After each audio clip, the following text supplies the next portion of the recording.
Hi friends, ಅಮ್ಮನ ಕೈ ರುಚಿಗೆ ಸ್ವಾಗತ. ನೋಡಿ, ಕರ್ಜಿಕಾಯಿ ಮಾಡೋದು ಹೇಗೆ ಅಂತ ನೋಡೋಣ. ಇನ್ನೇನು ವರಮಹಾಲಕ್ಷ್ಮಿ ಹಬ್ಬ ಬರ್ತಾ ಇದೆ. ಈಗ ಹೇಗೆ ಮಾಡೋದು ಅಂತ ನೋಡೋಣ. ಸಿಂಪಲ್ಲಾಗೆ ಈಸಿಯಾಗಿ ಮಾಡ್ಕೊಳ್ಬೋದು.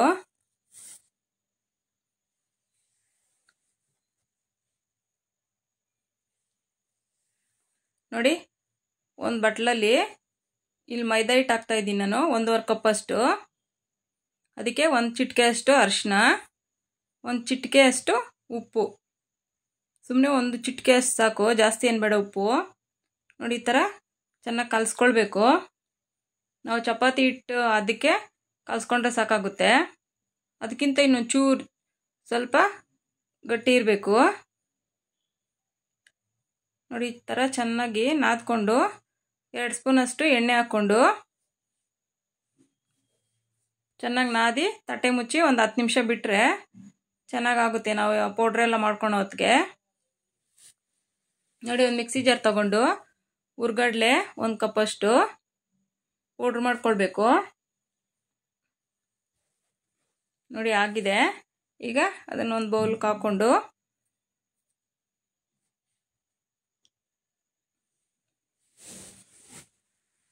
ಸ್ವಲ್ಪ ನೈಸ್ ಮಾಡ್ಕೊಳ್ಬೇಕು ಚೆನ್ನಾಗಿ.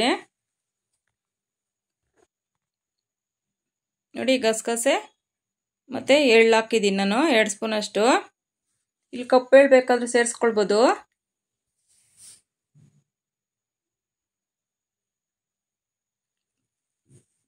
ನೋಡಿ, ಕಾಯಿ ತುರಿ 1 ಕಪ್ ಅಷ್ಟು. ನೋಡಿ, ಬೆಲ್ಲ 1 ಕಪ್ ತಗೊಂಡಿದ್ದೀನಿ. ಸ್ವಲ್ಪ ಕಡಲೆ ಹಿಟ್ಟು ಹಾಕಿ ಅದಕ್ಕೆ ಹಾಕಿ ಮಿಕ್ಸ್ ಮಾಡಿದ್ರೆ ಮಿಕ್ಸಿನಲ್ಲಿ ಚೆನ್ನಾಗಿ ಪೌಡ್ರ್ ಆಗುತ್ತೆ ಬೆಲ್ಲ. ಇಲ್ಲಾಂದರೆ ಸ್ವಲ್ಪ ಹಾಗೇ ಇರುತ್ತೆ ಗಡ್ಡೆ ಥರ. ನೋಡಿ, ಸ್ವಲ್ಪ ಏಲಕ್ಕಿ ಪೌಡ್ರ್ ಹಾಕ್ಕೊಂಡು ಈ ಥರ ಚೆನ್ನಾಗಿ ಮಿಕ್ಸ್ ಮಾಡ್ಕೊಳ್ಬೇಕು. ಬೆಲ್ಲ ಪುಡಿ ಮಾಡಿ ಹಾಕೋದ್ಕಿಂತ ಮಿಕ್ಸಿ ಜಾರಲ್ಲಿ ಒಂದು ಸ್ವಲ್ಪ 1 ರೌಂಡ್ ಈ ಥರ ತಿರುಗಿಸ್ಬಿಟ್ಟು ಹಾಕಿದ್ರೆ ಚೆನ್ನಾಗಿ ಪೌಡ್ರ್ ಆಗುತ್ತೆ. ನೋಡಿ, ಎಲ್ಲ ಮಿಕ್ಸ್ ಆಗಿದೆ. ನೋಡಿ, ಹಿಟ್ಟು ಚೆನ್ನಾಗಾಗಿದೆ. ಈ ಥರ ಚಿಕ್ಕ ಚಿಕ್ಕ ಉಂಡೆಗಳನ್ನು ಮಾಡಿ ಇಟ್ಕೊಂಡ್ರೆ ಒಂದೇ ಸರಿ ಬೇಲಕ್ಕೆ ಚೆನ್ನಾಗಿರುತ್ತೆ, ಈಸಿ ಆಗುತ್ತೆ. ನೋಡಿ, ಒಂದೇ ಸೈಜಲ್ಲಿ ಈ ಸೈಜಲ್ಲಿ ಮಾಡ್ಕೊಳ್ಬೋದು. ನೋಡಿ, ಇದನ್ನು ಲಟ್ಟಿಸ್ಕೊಳ್ಬೇಕು ತೆಳ್ಳಗೆ. ಕರ್ಜಿಕಾಯಿ ಮೋಲ್ಡ್ ಇರೋರು ಅದರಲ್ಲಿ ಹಾಕ್ಕೊಳ್ತಾರೆ, ಮಾಡೋಕ್ಕೆ ಬರಲ್ಲ ಅನ್ನೋರು. ನಾವು ಕೈಯಲ್ಲೇ ಮಾಡ್ತೀನಿ, ಈಸಿಯಾಗೆ ಮಾಡ್ಕೊಳ್ಬೋದು. ಮಾಡೋಕ್ಕೆ ಬರಲ್ಲ ಅನ್ನೋರು ಕರ್ಜಿಕಾಯಿ ಪ್ರೆಸ್ ಮಾಡೋದಿರುತ್ತಲ್ಲ ಅದರಲ್ಲೇ ಮಾಡ್ಕೊಳ್ಬೋದು. ನೋಡಿ, ಈ ಥರ ಒಂದೇ ಸರಿ ಎಲ್ಲ ಮಾಡಿಟ್ಕೊಂಡು ಒಂದು 5-6 ಒಂದೇ ಸರಿ ಈ ಥರ ಬೇಲ್ಕೊಂಡು ಕರ್ಜಿಕಾಯಿ ಸುತ್ಕೊಂಡ್ರೆ ಬೇಗನೆ ಆಗುತ್ತೆ.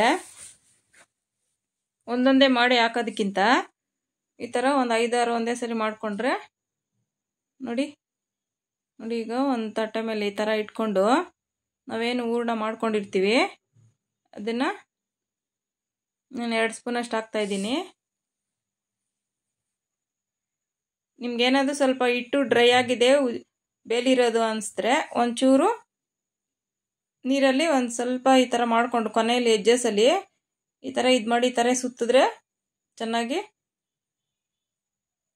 ಇದಾಗುತ್ತೆ. ನೋಡಿ, ಈ ಥರ ಸುತ್ಕೊಂಡು ಬರಬೇಕು. ಈಸಿನೇ, ಕಷ್ಟ ಏನಲ್ಲ. ನೋಡಿ, ಸ್ವಲ್ಪ ಚೆನ್ನಾಗಿ ಪ್ರೆಸ್ ಮಾಡಿ ಸುತ್ತಬೇಕಾದ್ರೆ, ಇಲ್ಲಾಂದರೆ ಎಣ್ಣೆನಲ್ಲಿ ಬಿಟ್ಕೊಳ್ಳೋ ಚಾನ್ಸಸ್ ಇರುತ್ತೆ. ನೋಡಿ, ನೋಡಿ ಮತ್ತೊಂದು ತೋರಿಸ್ತಾ ಇದ್ದೀನಿ. ನಾವೇನು ಹಿಟ್ಟು ಹಾಕ್ಕೊಳ್ತೀವಿ ನೋಡಿ, ತುಂಬಾ ಹಾಕ್ಕೊಂಡ್ರೆ ಚೆನ್ನಾಗಿರುತ್ತೆ, ದಪ್ಪ ಬರುತ್ತೆ. ಸ್ವಲ್ಪನೇ ಹಾಕಿದ್ರೆ ಒಳಗಡೆ ಎಲ್ಲ ಖಾಲಿನೇ ಇರುತ್ತೆ, ಮೇಲೆ ಉಬ್ಬ್ದಂಗೆ ಬಂದಿರುತ್ತೆ. ನೋಡಿ, ಈ ಥರ ಸುತ್ಕೊಳ್ಬೇಕು. ನೋಡಿ, ಎಷ್ಟು ಚೆನ್ನಾಗಿ ಬರ್ತಾ ಇದೆ. ನೋಡಿ, ಆಗಿದೆ. ಒಂದೇ ಸರಿ ಈ ಥರ ಮಾಡಿ ಇಟ್ಕೊಂಡು ಆಮೇಲೆ ಎಣ್ಣೆಯಲ್ಲಿ ಕರ್ಕೊಂಡ್ರೆ ಬೇಗನೂ ಆಗುತ್ತೆ. ನೋಡಿ, ಎಣ್ಣೆ ಕಾದಿದೆ. ಎಣ್ಣೆ ಕಾದ ನಂತರ ಸ್ವಲ್ಪ ಲೋ ಫ್ಲೇಮಲ್ಲಿ ಇಟ್ಕೊಳ್ಳಿ, ಎಲ್ಲ ಸೀದಂಗೆ ಆಗ್ಬಿಡುತ್ತೆ. ಮೇಲೆ ಕಪ್ಪಾಗಿರುತ್ತೆ, ಒಳಗಡೆ ಹಾಗೇ ಇರುತ್ತೆ.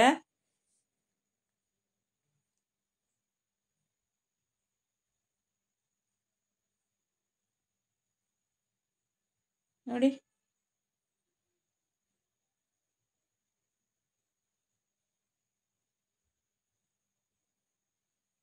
ಈ ಥರ ಎಲ್ಲ ಉಲ್ಟಾ ತಿರುಗಿಸ್ಕೊಂಡ್ರೆ ನೀಟಾಗಿ ಆಗಿರುತ್ತೆ ನೋಡಿ. ಈ ಕಲರ್ ಬರಬೇಕು.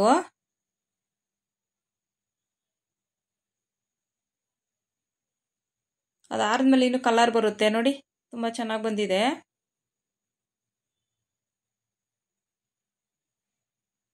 Thank you friends.